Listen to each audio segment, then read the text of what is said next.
प्रणाम देवी और सज्जनों। आज मैं आपको बताने जा रही हूँ माँ दुर्गा के एक अत्यंत करुणामयी और शक्तिशाली स्वरूप के बारे में। माँ शांक भरी देवी, जिन्हें अन्न की देवी और भूख मिटाने वाली शक्ति कहा जाता है। पौष महीने में आने वाली पूर्णिमा को शांक भरी पूर्णिमा कहा जाता है। संपूर्ण जगत की अधिष्ठात्री दुर्गा का रूप शांक भरी देवी है। उन्हें हजारों आंखें थी, इसीलिए उनका नाम शांक भरी पड़ा। इस पूर्णिमा के अवसर पर संपूर्ण भारत भर कई जगह पर यात्राएं और उत्सव किए जाते हैं। माँ शांकाभरी देवी 51 शक्तिपीठों में से एक मानी जाती है। जहाँ माता सती का मस्तक गिरा, भारतवर्ष में कुछ एक जगह पर ऐसा कहा जाता है। शाकंभरी देवी के मंदिर कुछ इस प्रकार है। सहारनपुर उत्तर प्रदेश, सांभर राजस्थान, महाराष्ट्र में नागेवाड़ी और सप्तशृंगी, कर्नाटक में बादामी। जब धरती पर भयंकर अकाल पड़ा, ना भोजन ना जल ना हरियाली, तब माँ दुर्गा ने शाकंभरी देवी का अवतार लिया। शाक का अर्थ है अन्न या सब्जी, भरी का अर्थ है भरने वाली।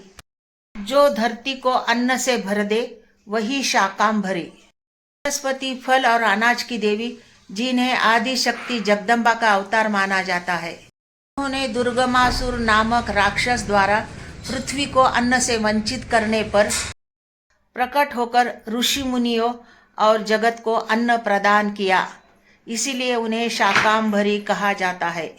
एक बार की बात है, दुर्गमासुर नामक दैत्य के अत्याचार के कारण बादल सूख गए, नदियां अट गई। सूखे के कारण जमीन में दरारें पड़ गई, जानवरों को चारा नहीं था, घर में अन्न की कमी थी। देवता, साधु, ऋषि सभी देवी के शरण में गए। तब पार्वती ने शांक भरी रूप धारण किया। माँ की आंखों से अश्रुधारा बही, तब नदियां भरी और माँ की शरीर से फल, सब्जी, अनाज उत्पन्न हुए। और फिर दुर्गमासुर का संहार कर जमीन को फिर से उपजाऊ बनाया। साथ ही साथ उन्होंने असुर, शुंभ और अशुंभ के अत्याचार से धरती को बचाया। इसीलिए उन्हें शक्ति, करुणा और न्याय, इन तीनों का स्वरूप माना जाता है।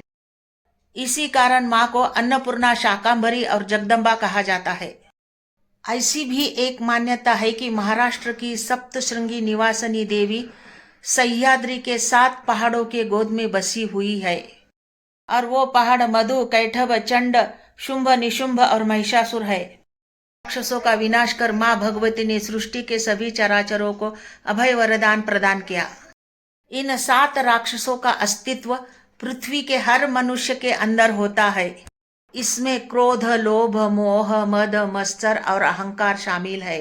अपने अंदर के इन 7 राक्षसों का वध किए बिना माँ भगवती के चैतन्य स्वरूप का दर्शन नहीं होता है। हर वर्ष पौष मास की पूर्णिमा को शाकांभरी नवरात्रि के रूप में मनाया जाता है। हमारे त्योहारों और उत्सवों को मनाने के पीछे कुछ शास्त्र संबंधी संकेत होते हैं। सर्दियों में बहुत सारी सब्जियां मिलती है। त्योहारों के उद्देश्य से इन सारी सब्जियों का स्वाद लेने का अवसर मिलता है, यही छुपा उद्देश्य है। पौष महीने के शुक्ल पक्ष के अष्टमी से पूर्णिमा तक यह नवरात्र उत्सव मनाया जाता है। माता शांकभरी देवी केवल शक्ति नहीं, बल्कि ममता, करुणा और जीवन की रक्षक है। यदि आपको ये जानकारी पसंद आई तो कमेंट बॉक्स में लिखना। मेरे चैनल को सब्सक्राइब करो, लाइक करो, शेयर करो। धन्यवाद। श्री स्वामी समर्थ। जय जय स्वामी समर्थ।